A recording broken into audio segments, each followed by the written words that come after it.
Then said he unto him, a certain man made a great supper, and bade many. So bade means invited. And sent his servant at supper time to say to them that were bidden, come, for all things are now ready. And they all with one consent began to make excuse.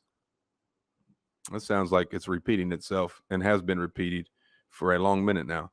It says they in one consent began to make excuse. The first said to him, I have bought a piece of ground. I must needs go and see it. I pray thee have me excused. And another said, I have bought 5 yoke of oxen, and I go to prove them. I pray thee have me excused. And another said, I have married a wife, and therefore I cannot come. So that servant came and showed his lord these things. Then the master of the house, being angry, said to his servant, go out quickly into the streets and lanes of the city, and bring in hither the poor and the maimed and the halt and the blind. And the servant said, Lord, it is done as thou hast commanded, and yet there is room.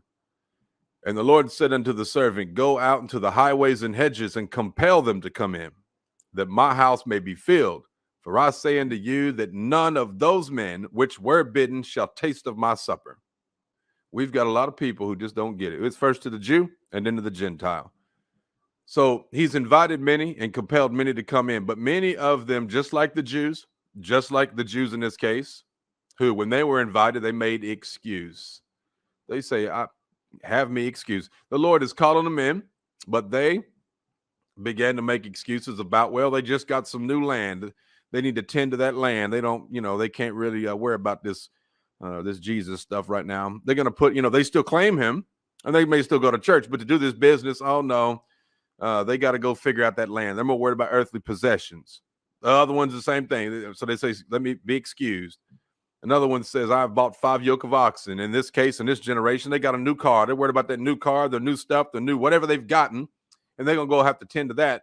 And so let them be excused.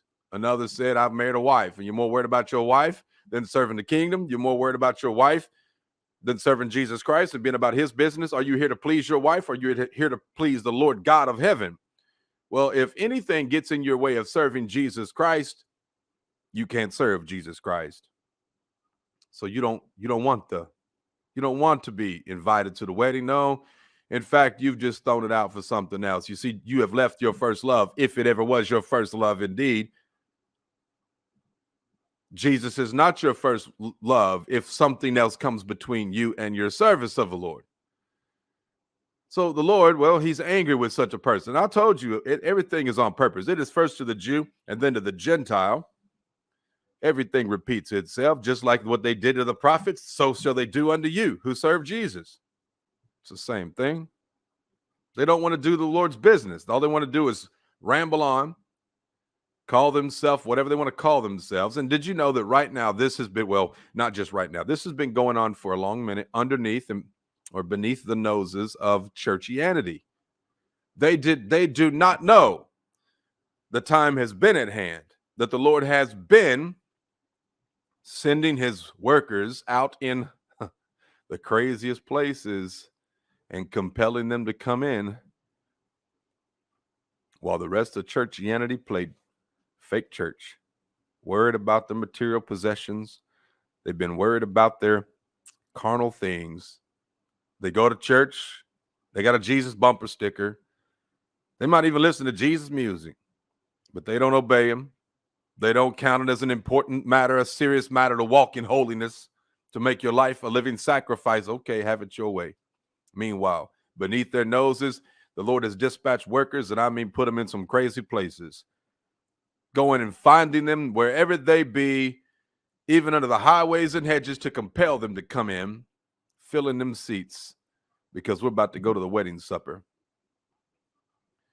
None of those men which were bidden shall taste of my supper. They didn't want to serve the Lord. You like to claim his name and the reward, but you don't want to obey and do the business. I hope this makes perfect sense.